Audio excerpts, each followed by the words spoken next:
Hello दोस्तों, नमस्कार। बहुत बहुत स्वागत है आपका एजुकेशन कीड़ा के डेली करंट अफेयर की वीडियो में।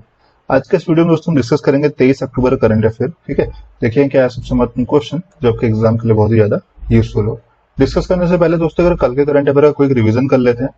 कल के करंट अफेयर का पहला क्वेश्चन था कि विश्व सांख्यिकी दिवस कब मनाया जाता है। तो ये मनाया जाता है हर साल 20 अक्टूबर को। ठीक है, अगला क्वेश्चन था कि डेनमार्क बैडमिंटन ओपन 2020 में कैरोलिना मारिन को हराने वाले खिलाड़ी का नाम बताइए। तो उनका नाम जो है वो है नोजोमी ओकुरा। ठीक है, और उनको हराने के साथ ही साथ इन्होंने डेनमार्क बैडमिंटन ओपन 2020 का खिताब जो है वो जीत लिया है। ठीक है, अगला क्वेश्चन था कि विश्व ऑस्टियोपोरोसिस दिवस यानी कि WOD विश्व स्तर पर कब मनाया जाता है। तो ये मनाया जाता है 20 अक्टूबर को। ठीक है, अगला क्वेश्चन था दोस्तों कि एशिया पावर इंडेक्स 2020 में भारत का रैंक क्या है। तो भारत का जो रैंक है दोस्तों ये है चौथा नंबर। बात करें अगर पहले स्थान की, तो पहले स्थान पर यूएस जो है हमेशा की तरह बरकरार है। ठीक है, अगला क्वेश्चन था दोस्तों कि स्टेला एप्स ने किस राज्य के डेयरी किसानों के लिए पहला अपनी तरह का पूरी तरह से स्वचालित प्रत्यक्ष भुगतान प्लेटफॉर्म जिसका नाम जो है मुंह पे लॉन्च किया है।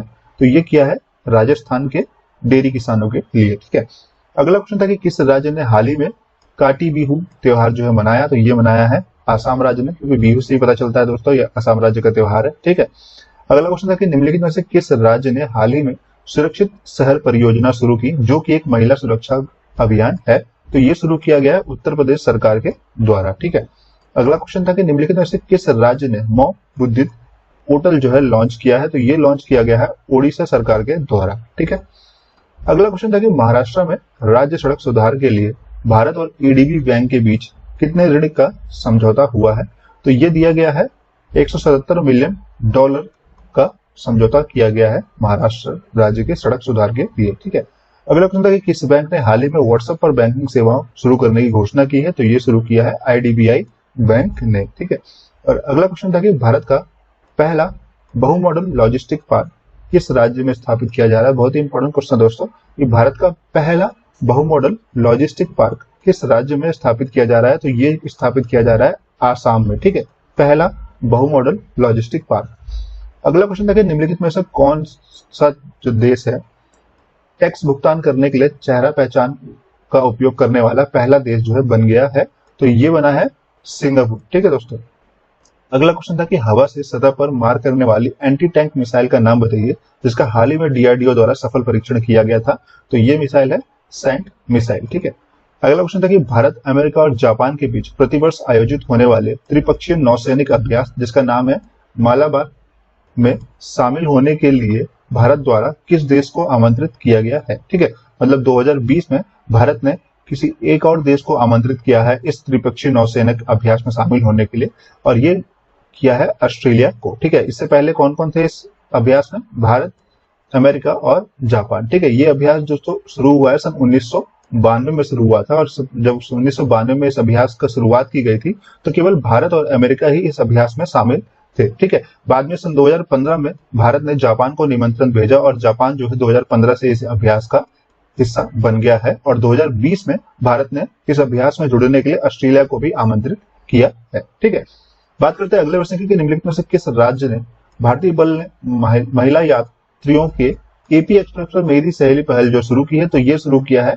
RP यानी रेलवे प्रोटेक्शन फोर्स ने। ठीक है, और आखिरी क्वेश्चन था कि उस टेक्नोलॉजी कंपनी का नाम बताइए जिसने हाल ही में नासा द्वारा चंद्रमा पर पहला सेलुलर नेटवर्क बनाने के लिए चयन किया है। तो ये किया गया है नोकिया को। ठीक है, बात करते हैं आज के करंट अफेयर के पहले प्रश्न की DRDO की एंटी टैंक गाइडेड मिसाइल का नाम बताइए। ठीक है, जिसका अंतिम उपयोग परीक्षण हाल ही में राजस्थान के पोखरण फील्ड फायरिंग रेंज से सफलतापूर्वक किया गया था। ठीक है, इस मिसाइल का नाम दोस्तों है नाग मिसाइल। ठीक है, तो रक्षा अनुसंधान और विकास संगठन DRDO ने राजस्थान के पोखरण फील्ड फायरिंग रेंज से तीसरी पीढ़ी के एंटी टैंक गाइडेड मिसाइल जिसका नाम क्या है नाग का अंतिम परीक्षण जो है सफलतापूर्वक किया है। ठीक है, नाग एंटी टैंक गाइडेड मिसाइल का रक्षा अनुसंधान और विकास संगठन द्वारा विकसित किया गया है जो दिन और रात की स्थितियों में अत्यधिक दृढ़ दुश्मन टैंकों का संलग्न करने के लिए बनाया गया है। ठीक है, तो ये डे और नाइट दोनों ही केस में फायर करके जो है दुश्मन को मार गिराने के लिए कैपेबल है। ठीक है, इसका जो परिचालन सीमा है 500 मीटर से 20 किलोमीटर की है। बात करते हैं कुछ उपयोगी नोट्स की, तो DRDO के अध्यक्ष कौन है, डॉक्टर G सतीश रेड्डी, और DRDO मुख्यालय है नई दिल्ली में। ठीक है, अगला क्वेश्चन था कि में से किस राज्य ने परिवार के सदस्यों की मृत्यु या स्थायी विकलांगता के मामले में बीपीएल परिवारों को वित्तीय सहायता प्रदान करने के लिए वाईएसआर बीमा शुरू किया है? ठीक है, तो दोस्तों नाम से ही पता चल रहा है वाईएसआर। ठीक है, किसी भी क्वेश्चन में अगर आप अपने एग्जाम में वाईएसआर देखते हैं और ऑप्शन में अगर आपको आंध्र प्रदेश दिखता है तो सीधा सीधा आंसर उसका जो है आंध्र प्रदेश ही होता है। ठीक है, तो इसका भी आंसर दोस्तों आंध्र प्रदेश, यानी कि ऑप्शन ए इसका सही आंसर है। ठीक है, तो उन्होंने आंध्र प्रदेश के मुख्यमंत्री, ठीक है, तो आंध्र प्रदेश के मुख्यमंत्री वाईएस जगनमोहन रेड्डी ने अपने परिवार के सदस्य के मृत्यु या दुर्घटना के मामले में लाभार्थी को बीमा कवर के माध्यम से वित्तीय सहायता प्रदान करने के लिए एक योजना शुरू की जिसका नाम है वाईएसआर बीमा शुरू किया है। ठीक है, सफेद राशन कार्ड वाले सभी परिवार वाईएसआर बीमा योजना के लिए पात्र हैं। ठीक है, ग्राम और वार्ड स्वयं से परिवार के दौरा करेंगे और प्राथमिक घर वालों का नाम जो है दर्ज करेंगे। बात करते कुछ उपयोगी नोट्स की, तो आंध्र प्रदेश के मुख्यमंत्री का नाम क्या है? वाईएस जगनमोहन रेड्डी, और राज्यपाल यहाँ के विश्वभूषण हरिचंद्र। ठीक है, बात करते हैं अगले प्रश्न की कि बेहतर शिक्षण माहौल सुनिश्चित करने के लिए अपने 80,000 सरकारी स्कूलों में स्मार्ट ब्लैक बोर्ड योजना को लागू करने वाला पहला राज्य का नाम बताइए। ठीक है, name the first state in India to implement the smart blackboard scheme in its 80,000 government school to ensure a better teaching environment. ठीक है, तो ये किया है तमिलनाडु राज्य ने। ठीक है दोस्तों, तमिलनाडु के राज्य सरकार ने राज्य के 80,000 स्कूलों में स्मार्ट ब्लैक बोर्ड योजना जो है शुरू किया है।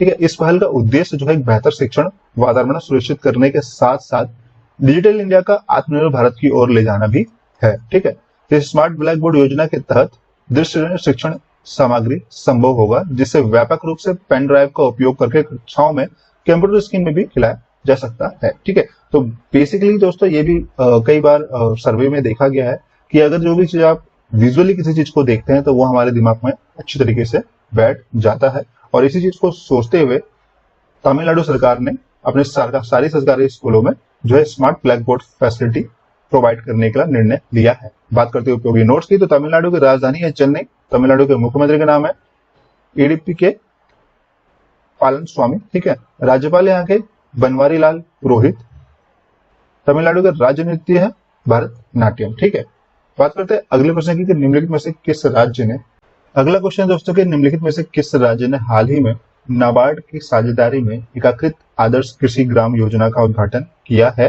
तो ये उद्घाटन किया गया है उत्तराखंड सरकार के द्वारा। ठीक है, तो उत्तराखंड के मुख्यमंत्री त्रिवेंद्र सिंह रावत ने नाबार्ड के साथ साझेदारी में राज्य की एकीकृत आदर्श कृषि ग्राम योजना का उद्घाटन जो है किया है।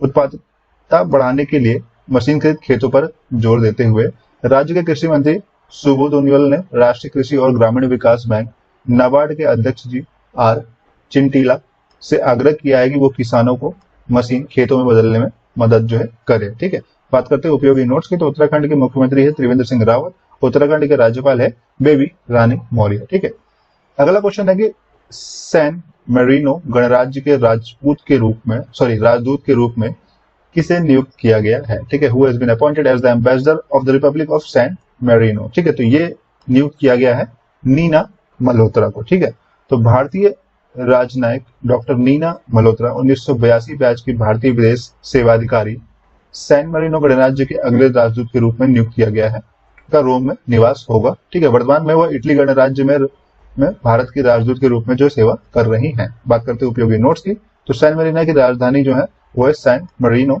और यहाँ के जो गणराज्य गणतंत्र है वो है यूरो। ठीक है, बात करते हैं अगले प्रश्न की, सोलोमन द्वीप के अगले राजदूत के रूप में किसे नियुक्त किया गया है? ठीक है, who has been appointed as the next ambassador to the Solomon Island. ठीक है, तो ये नियुक्त किया गया है सुशील कुमार सिंघल को। ठीक है, तो सुशील कुमार सिंघल जो कि 2000 बैच के IFS अधिकारी सोलोमन द्वीप के लिए भारत के अगले उच्चायुक्त के रूप में समावर्त रूप से मान्यता प्राप्त है। ठीक है, वे वर्तमान में पापुआ न्यू गिना के स्वतंत्र राज्य में भारत के उच्चायुक्त के रूप में कार्यरत जो थे। तो बात करते हैं उपयोगी नोट्स की, तो सोलोमन द्वीप की जो राजधानी है वो है होनियारा।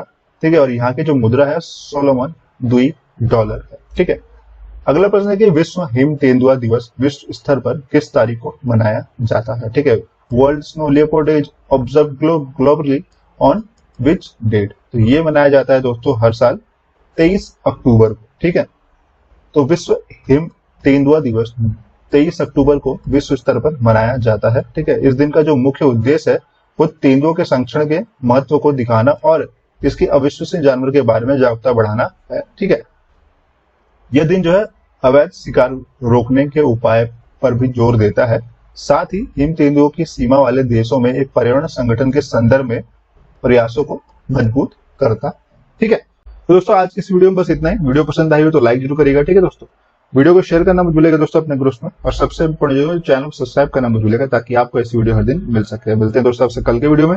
नमस्कार, धन्यवाद, जय हिंद, जय भारत।